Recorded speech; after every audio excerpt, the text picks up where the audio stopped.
eat it, they'll be like, say what? It's vegan? So yeah. Hey guys, it's your girl Chef Joya, and welcome back to another episode of In the Meantime, In Between Time on Say What Is Vegan. I have the recipe that you all have been asking for. I'm getting ready to show you how I make my Southern style Noxtail tips. And yes, I said Noxtails instead of Oxtails because we all know it is 100% vegan. And I'm going to show you how I do it. It's super easy, absolutely delicious. It's going to be one of the best things you ever had. So let's go ahead and get started. All right guys, so to get started with this recipe, I'm going to explain a couple things to you. This recipe, first of all, is in my cookbook. It's so amazing. If you don't have that cookbook, make sure you click the link in my description box to get the cookbook because it has everything that you'll need to make the best vegan soul food. But in my cookbook, I use a product, and I'll show you exactly what I use. I use this product, and this is a dark soya chunk. It comes dried. It's very affordable, and what you would need to do is you'll need to reconstitute it, add your seasonings, and I tell you how to do all of that within the cookbook. And like I said, it's very affordable, and so it's like the primary option to use. But if you get a chance to get your hands on this product right here, which is a stewed mutton, I get this from New York. I order it. It already comes as the perfect texture where you do not have to reconstitute it, but you do have to bake it. And I am going to use this one today because I just like to have that meatier taste for this recipe. All right. So I'm going to go ahead and open up the bag. You can see how thick this is. So like I said, it already has the meaty flavor, but I'm telling you, this right here is absolutely the best way to do it because then you can also make an oxtail cheesesteak. And then you can also make an oxtail pizza. You can do all of that without doing all those extra works. And I guarantee you, my oxtails are the best oxtails that I've had, the vegan ones, and my real ones when I cook meat. Yeah, I said it. And you all was wanting the recipe that T.S. Madison was eating when I went over there and cooked for her. This is it. This is what she ate. Okay. Okay. So now y'all can say I made this too. I learned from Chef Joya. And you got to do it the Chef Joya way because it's the only way. All right. So before we put these in the oven, we're going to add a couple things to it because with it being vegan, we always got to add that extra flavor to it. So we're going to add a little bit of olive oil to this. And this is mainly so it doesn't burn in the pan because it is going to get roasted. Then we're going to add a little bit of vegan Worcestershire sauce or Dell steak seasoning or any type of steak seasoning you have.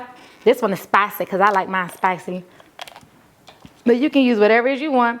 And you want to make sure you get that nice and coated. And as I always tell you, using a vegan Worcestershire sauce or something that'll help it stick is super key and important because it allows the flavors to actually get into your vegan products. Next, we're going to go ahead and add a little bit of liquid smoke. And you already know to be a little bit careful with this. So we're going to use this just a little bit because we want that body inside of our vegan food. Then we're going to go ahead and add a little bit of vegan beef bouillon. Now, this is a powder bouillon. You can use whatever brand you like. I'm actually going to use two different kinds, but I choose to do a powder one for this one because this one is getting ready to go into the oven and the paste will just kind of be a little bit too hard to move around. All right. And last but not least, we're going to use my Red House seasoning. Now, in my cookbook, I'll tell you right now, my Red House seasoning is not in it. It has all the list of the different ingredients that you can use if you don't have your hands on my Red House seasoning. But you can easily make that happen and click the link in the description box below to get your Red House seasoning. So it tells you in my cookbook all the other seasons that you can use and makes this recipe absolutely delicious. And I'm so happy that I made this Red House seasoning because everything I use is literally in this bottle. And whether you're vegan or not, you can use this product because it's absolutely delicious. And I'm not just saying it because I made it. I mean, I only make greatness, but I'm saying it because I made it. And it's the truth. And I'm going to go ahead and put this in the oven 15 to 20 minutes, turn it halfway in between, and we'll work on our gravy while that's cooking. All right, guys, so to work on the gravy is super easy, but it does take a few items, you know, because we got to get all that flavor in here. So we're going to take a little bit of olive oil, and we're going to add that to our pan. So we're going to take our carrots, we're going to use our veggies, and woo, they're hot. We have sliced carrots, and I want to be fancy, so I'm using a rainbow carrots today, okay? Next, I'm going to go ahead and take a little bit of celery, a little bit of onion drop. And then I'm going to add in my garlic.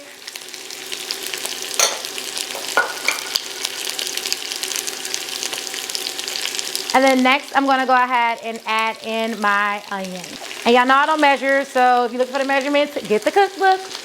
Now, you already know it's Southern, so I got to add my butter. And, of course, it's vegan butter. Like, tell me this, guys. Why do I gotta keep saying stuff is vegan when you know you're on a whole vegan channel? Like, we know it's vegan butter.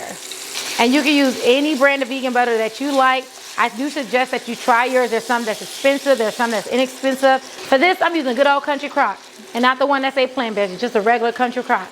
The one that your grandma used to use when you open up the tub. It's macaroni and cheese or leftover. There ain't even butter in there. It's something else. That type of country crock I'm using. Now it's time to add in our flour for our gravy. And I'm not going to make my gravy too thick, only because the vegan chunks that I'm using has some flour in it, so it's automatically going to thicken it up even more. So I don't want it a super, super thick gravy. But if you like a super thick gravy, you can make it as thick as you want to. Just know it's going to thicken up to be real stiff, all right? I'm going to go ahead and mix this into the butter and oil mixture. Now, if some get on your veggies, that's okay. Try not to allow it to get too much on your veggies because we don't want clumpy gravy, all right? Like this right here is already a high risk of having clumpy gravy. One way you can avoid that, but it'll take a longer cook time because you do want that flour flavor to cook out. One thing you can do is actually mix your flour and water together separately and make a slurry and then pour it into the pot. That way you can avoid having clumps.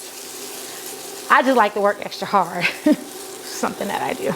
And you see, I have Lil Lena the whisker here. Hey, you don't know about it, you better learn about her. Just in case I need to break her out. So I'm gonna add this in a little bit slowly. And I'm focusing on the pieces of vegetables that I actually poured the flour in there. All right, I think Lil Lena gotta take over. Actually mixing this in, making sure we get that water. Or if you wanna use vegetable stock, you can use that as well. But it's actually not necessary. Child, you good, use some water. Say use some coins and use some water. And before we finish out our gravy, I'm gonna go ahead and give our Noxtails a flip over.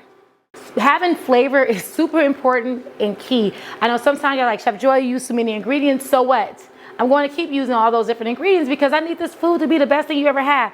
What's the point of following somebody on YouTube if you're only gonna give mediocrity? Is that the right word?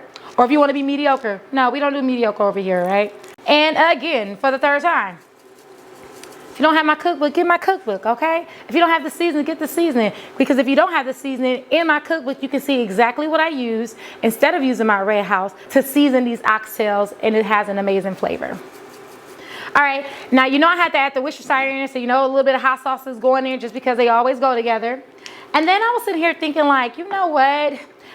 In my cookbook, it is a Southern style, country style, oxtail gravy recipe, but I also make a red wine braised oxtail, so I'm gonna add a little bit of red wine to it. You can use any type of red wine you want. Make sure it's a dry one. We're gonna add a touch of Merlot to this because we want this to be deep and rich and super hearty, all right? And if you like, I don't drink, don't worry about it. The alcohol is gonna cook out of it, so all you'll be left with is the flavor. So make sure it's a wine that you love to drink. So to get even more of a beefier flavor, we're gonna add in our vegan beef base. But another thing I'm gonna use is totally optional, but I think you should use it. Be like Chef Joya and use it. We're gonna add some brown into it. And you only wanna use a little bit of it because it goes a long way. And we're just gonna deepen the color some, okay? All right, and I was saving this for the last bit, but we're gonna use my crack pack, and you already know what that is, onion soup mix. So I'm only gonna use about half a pack of that, and that's just to enhance the flavor. Now, if you're like, Chef, I think I got enough ingredients, I'm on a low sodium diet, cool, eliminate it, all right? But we're gonna add in my onion soup mix to this, okay? Now I'm gonna go ahead and add in some of my chunks. Some of them are a little bit darker than the other, that's okay, because it's going to soften right up as soon as I put it in this gravy. All right, we're gonna let this go for about 5 more minutes, just so everything gets softened up and all the flavors can marry together, and we're gonna go ahead and plate it, because we get to taste it. Listen, I done made me a grown man plate, okay? I have my jalapeno and smoked chopped potatoes, I made some fried green tomatoes, and I got my Southern style Noxtail tips. So let's go ahead and give this a try. Listen, the smells that's coming from this plate right now is absolutely delicious. I'm already knowing, so my mouth is already watering. Let me get that all in so I can get these flavors. Still a little hot.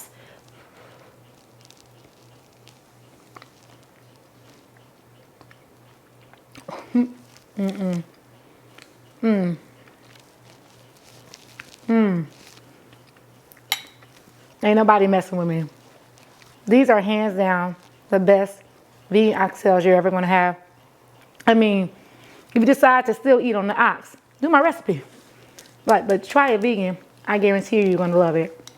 On my bike, then I'll tell you I'm getting ready to go. Hold on.